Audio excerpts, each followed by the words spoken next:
Hi guys, good evening everyone. Ayan, so nakapagluto uli ako ngayon today and syempre meron tayong fried chicken and syempre magluluto tayo nitong ating tinola, chicken tinola. So ito po yung aming ulam ngayong gabi.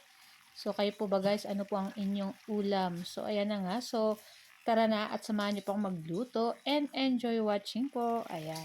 So shout out po sa ating mga new followers natin dyan. Ayan.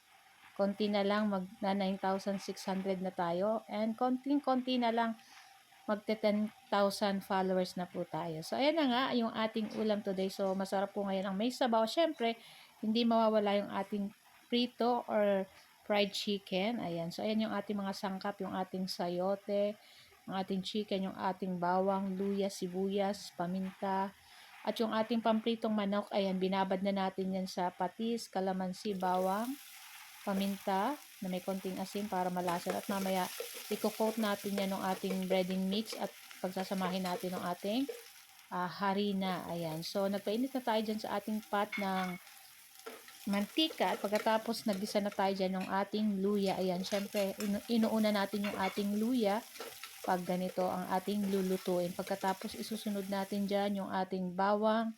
And syempre, after ng ating bawang, yung ating sibuyas. So, pag nangamoy na yung ating tatlong ingredients na bawang, sibuyas, luya, syempre, ilagay na natin dyan yung ating manok na syempre, hinugasan natin ng maayos para tsak na malinis. Ayun, after nyan, sasangkutsahin lang natin itong ating manok. Lalagyan natin patis, paminta para may lasa na yung ating chicken dyan. So, ayan.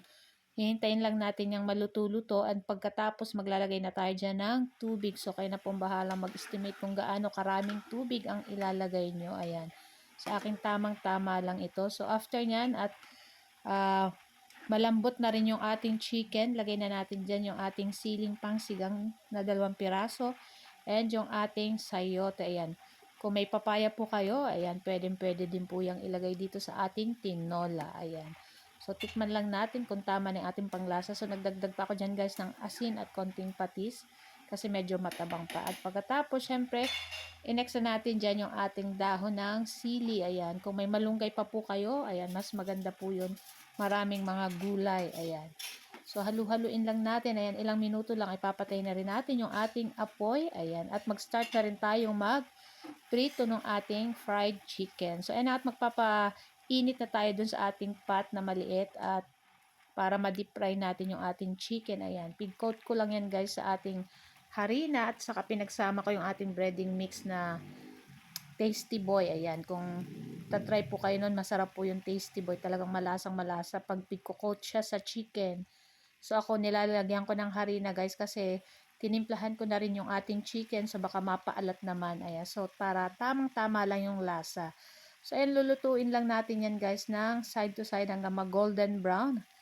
Ayan. So, babalik-balik ta din lang po natin itong ating fried chicken. Ayan. Gusto ko nga po pala magpasalamat sa mga nagha-heart react. Ayan. Sa mga nagla-like, nagko-comment. At lalong-lalo na po sa mga nagsishare ng ating video. Ayan, maraming salamat po sa inyong lahat. Ayan. So, ayan, at luto na yung ating first batch na chicken. Isunod na natin yung ating second batch. Nako, maraming makakain na naman ito ang aking 3 sons. Ayan.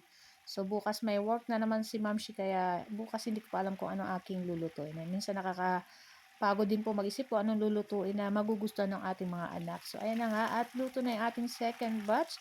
At pwede na natin yan ahunin at mag-ready na tayo at ready na tayong kumain ng ating dinner. So guys, ito lang po ang aming video today at sana po yung nag-enjoy kayo. Huwag niyo po sana kalimutan mag-like, comment at pa-share na rin po ng ating video. So guys, thank you for watching and see our next video again. Ciao, babu, sarap!